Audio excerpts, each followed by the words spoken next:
With American Legislative Exchange Council. Also filed an amicus brief to the Bonta case. Appreciate your time this morning, and the floor is yours, sir. Representative Grove, Chairman Conklin, members of the committee, thank you for the opportunity. Yeah, it's on. Maybe I just need to get closer. Yeah, there we go. All right, we'll start again. Chairman Grove, Chairman Conklin, members of the committee, I greatly appreciate the opportunity to come on behalf of the American Legislative Exchange Council and share our thoughts and observations regarding donor disclosure and campaign finance.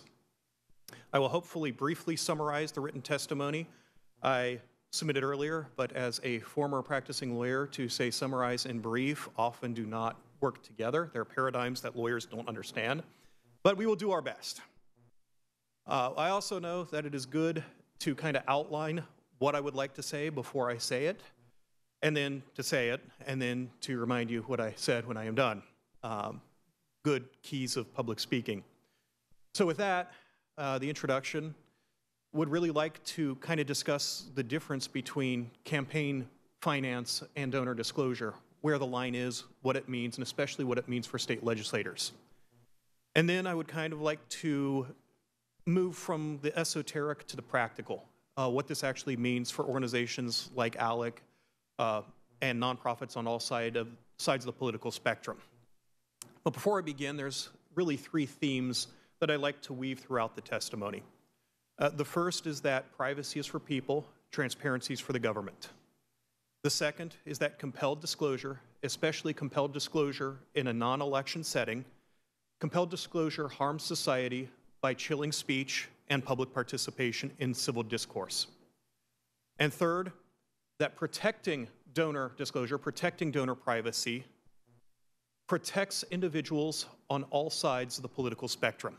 And that's important enough to repeat.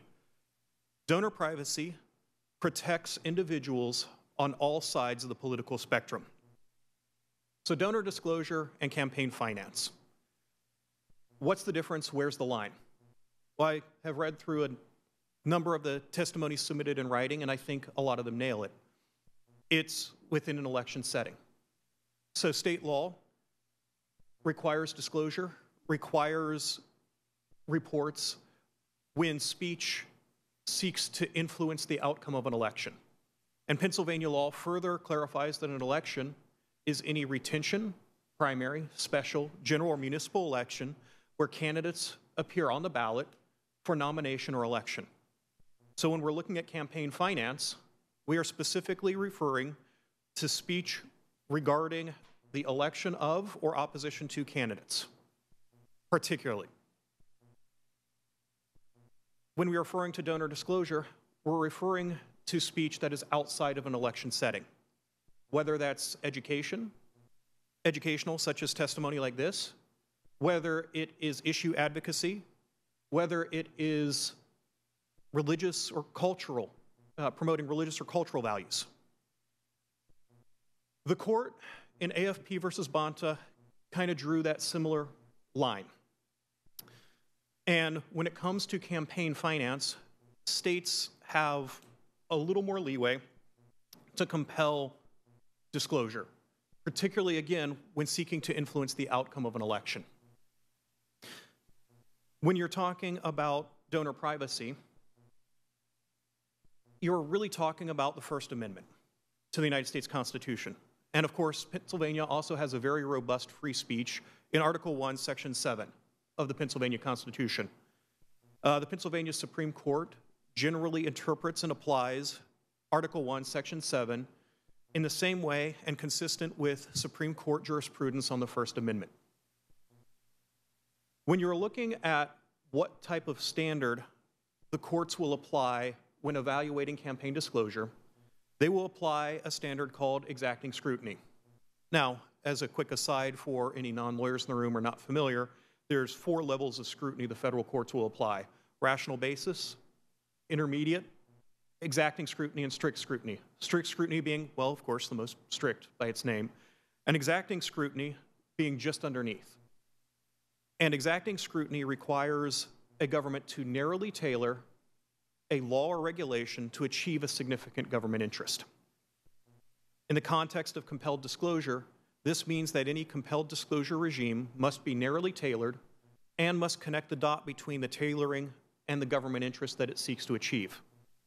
A number of the testimonies in the particular AFP case noted that the California Attorney General, starting in 2010 or 11, required nonprofits registered with the state to submit their Schedule Bs to the 990s. And the Schedule Bs include donations above a certain amount, the donors, and very identifiable personal information. The Supreme Court said that that regime was not narrowly tailored and could in fact result in a chilling of speech and participation due to the fear of reprisals. And the case specifically cited that the parties had suffered, and the donors related to the parties had suffered, among other things, threats of physical violence, harassment, and so on. So when we're looking at the authority that a state legislator has, it's much broader when it comes to campaign finance. And it's a lot narrower when it comes to donor disclosure. Now, the Supreme Court's going to apply exacting scrutiny regardless, whether it's campaign finance or it's donor disclosure. But the outcome may be different because the government interest and the narrow tailoring are very different when it comes to speech regarding the outcome of an election. Now moving a little bit to the ALEC story itself. So the American Legislative Exchange Council has been around since 1973, so we're on year number 49. We are the nation's largest nonpartisan voluntary membership association of state legislators. And we like to consider ourselves a place where legislators can come and freely exchange ideas, and where we can judge the ideas based off the content of the ideas. We existed for quite some time without much problem, and we had a really good ratio of Republican to Democratic members. But starting in starting about a little over a decade ago, ideological opponents began a campaign of intimidation and harassment against ALEC, against our state legislative members, and against our corporate supporters. The purpose of the intimidation tactics was to push ALEC from the public square, to silence ALEC, and to make sure that we were completely gone. Well, on the one hand, it did not work. We're still here. We're still seeking to educate state legislators, and we're still seeking to operate as an exchange where legislators can come and share ideas. But on the other hand, it really harmed public participation, and it really harmed the participation of our legislative members. Between 2011 and 2013, ALEC lost nearly 400 legislators. Most of those were Democrats, but they were from both parties. And today, while we still have a decent ratio of Republican to Democratic members, that ratio is substantially reduced. Whereas before the intimidation tactics, we were able to alternate between Republican national chairs and Democratic national chairs. And so we see from the ALEC story that compelled disclosure can have a chilling effect on public participation.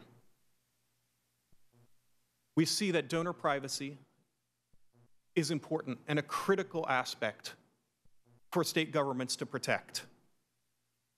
So in summary, the First Amendment protects individuals' freedom of expression, including their freedom of association. Americans for Prosperity versus Bonta stands for the proposition that any compelled disclosure regime will be subject to exacting scrutiny, meaning that any government action must be narrowly tailored to serve an important government interest. And that the chilling effect on public participation is very real and very palpable. And I thank you for your time, and I look forward to your questions. Thank you very much. We'll start with Representative Schmidt. Thank you, Mr. Chairman. Welcome, Mr. Howenshaw. Thank you very much for being here and participating in and exercising your right to free speech here today with us. Your testimony makes particular mention of the negative view that courts have held for what are called dragnet policies. Could you explain a little bit to us all what a dragnet policy is and where those policies have been previously enacted and how courts have reacted to these so-called dragnet policies? Yeah, it's a really good question. Generally speaking, a dragnet policy is a policy that collects more information than is really necessary to serve an important government interest. In the case of Americans for Prosperity versus Bonta, the Attorney General required all charities in California, so I think the number was 60,000 according to the record, to submit their Schedule Bs along with their 990s, unredacted Schedule Bs. The interest that they claim was preventing charitable fraud and self-dealing. Obviously very important goals. But the dragnet was to collect that much information from 60,000 charities when the enforcement and the number of charities that were actually prosecuted for fraud and self-dealing were minuscule. So a dragnet captures more information than is necessary, or captures it in advance just because it may. And courts, when it comes to compelled disclosure, have almost universally found those to have a chilling effect. And perhaps the best example, other than Americans for Prosperity, is the case on which it relied, which was NAACP versus Alabama, where the state of Alabama wanted the NAACP to disclose its entire member list in the state of Alabama. And again, the court said, dragnet approach, you cannot have a dragnet approach. You have to narrowly tailor, when it comes to speech and disclosure, you have to narrowly tailor your solution. Thank you very much. I appreciate your answer. Representative Webster. Thanks, Mr. Chairman. My question, see if I can frame it correctly. I'm hiding behind the podium over here.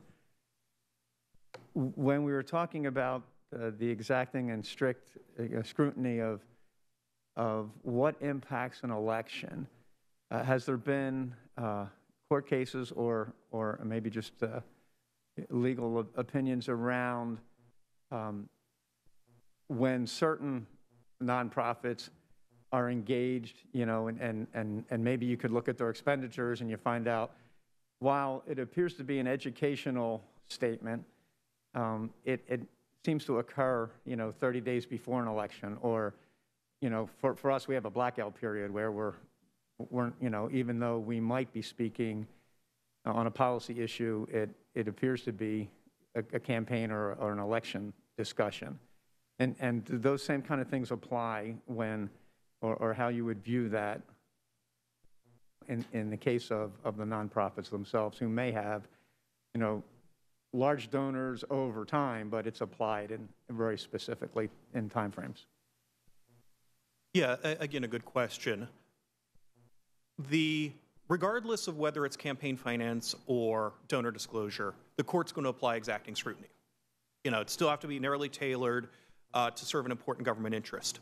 And we know on the one side that campaign finance, the compelled disclosure, particularly of candidates, parties, and committees, is an important government interest, and most campaign finance laws have been narrowly tailored to include that. And then on the other side, to go back to that distinction, you have non-election speech.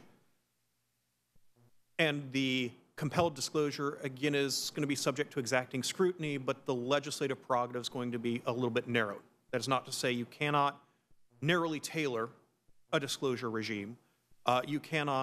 It's not to say that the evaluation would change, so to speak, but I would emphasize that when it comes to issues, when it comes to education, the court's going to apply a much more strict standard.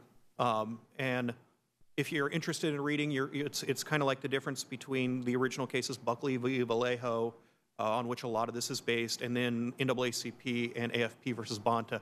It's hard to give a direct answer because you have to kind of see the type of the general language that would be introduced to actually evaluate it.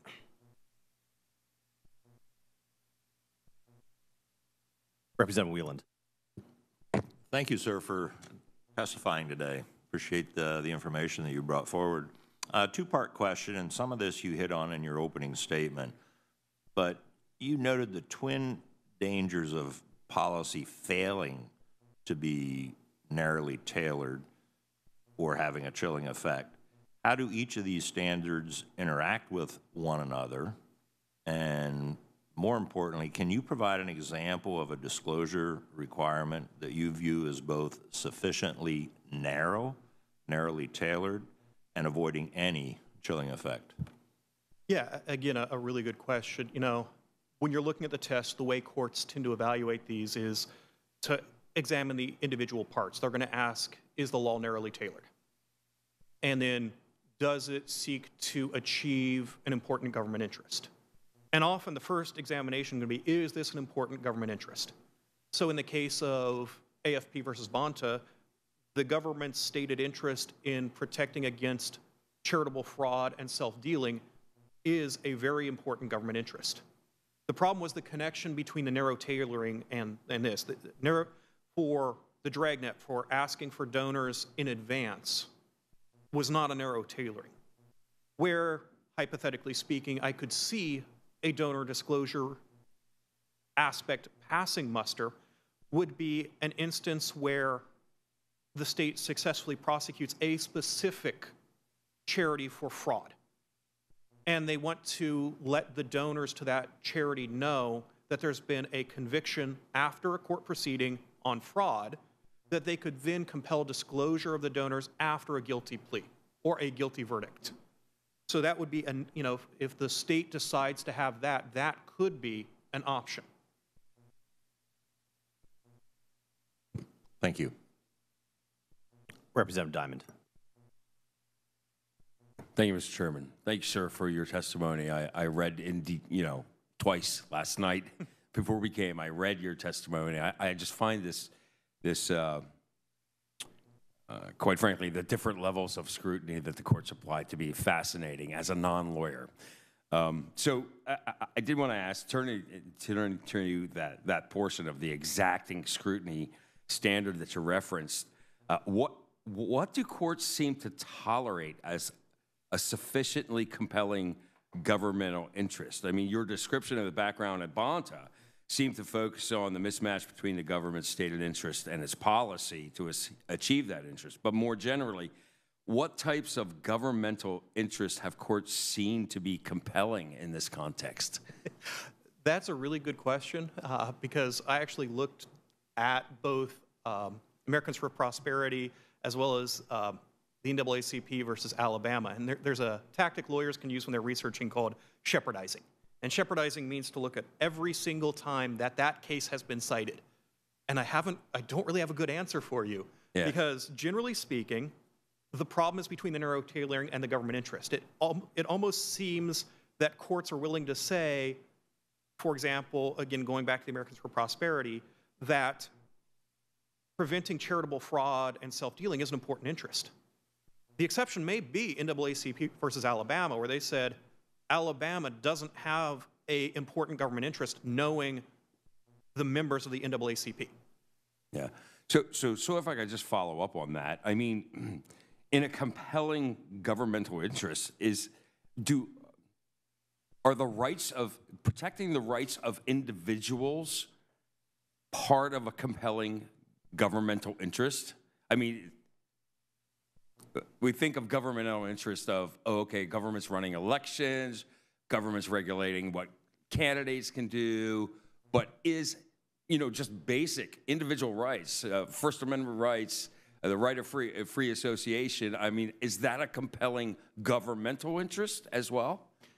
I actually think it would. So if you adopted some sort of donor privacy regime to ensure that the state can only go after donors to organizations, for example, when there's been an actual conviction for charitable fraud, because you want to protect individuals' freedom of association, that in fact would be a compelling government interest. Yeah. So just one more follow-up question, Mr. Chairman. So as I'm thinking about this entire concept of what the governmental interest is here, I couldn't help but be reminding of Pennsylvania's campaign finance law, where we actually prohibit contributions, direct contributions from corporations, banks, and foreign nationals. And that is a compelling governmental interest. Why? Because those organizations, I believe, are not individuals who have, you know, an individual has a right to associate and an individual has a right to free speech. So I guess what I'm trying to get at here is there are certain organizations, whether it's a nonprofit, whether it's a corporation, whether it's a public sector union, all of those entities only exist because the government, through statute, allows them to exist. So they're almost a government grant of privilege of sorts. Is there any court that differentiates that between the natural individual entity and kind of weighs that balance when they're talking about these scrutiny, different levels of scrutiny that we're talking about here? Because I do see a difference between a government grant of liability protection through a corporation and an individual who can be sued, you know, for every reason possible under the sun. So is there a differentiation between those kinds of entities, a natural entity of an individual and a government-created an entity of whatever it is, whether it's a political action committee or what have you? Yeah, there's actually some really good, robust discussions in federal cases, and I can get the citations to you, but I'll get you the titles. And the first one is actually somewhat well-known, and that's Citizens United versus FEC. And then you also have McConnell versus FEC. That kind of goes into the issue that you're talking about. And again, the line of demarcation actually is regarding seeking to influence elections.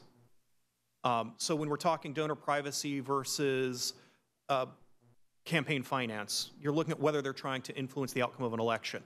And if you will, my area of expertise is less on the campaign finance side and more on the donor privacy. But again, I can get you, if you need them, the citations to those cases, and you can read them through. They're actually really good reads, especially from the historical perspective. Yeah, and then superseding a lot of this is the 1995 McIntyre v. Ohio, where the Supreme Court said that anonymity or anonymous pamphleteering, I mean, even in elections, is protected by the First Amendment. So it's a very, very fascinating topic, and I thank you so much for your testimony and your answers today. Thank you, Mr. Chairman. Thank you. Last question for this testifier goes to Representative Kenyatta. Thank you so much, Mr. Chairman, and thank you, Mr. Housenchow. I'm sorry I'm having an issue with my camera here, but I really want to pick up where the gentleman from Lebanon just dropped off, because I'm hearing this consistent theme in your testimony about protecting speech and a chilling effect, and I'm trying to understand from you how attributable speech is chilling in any way, and also trying to understand where you see the line in terms of folks who are spending millions and millions of dollars trying to impact public decision-making, whether or not individual citizens should be aware of who is footing the bill for money that is going to change the outcome of policy decisions. And so I see this consistent equating anonymizing speech as with not protecting free speech, because you can say what you want, but we should be able to know who is saying it and to what end they're saying it. And so I just want to understand more of your thinking around that.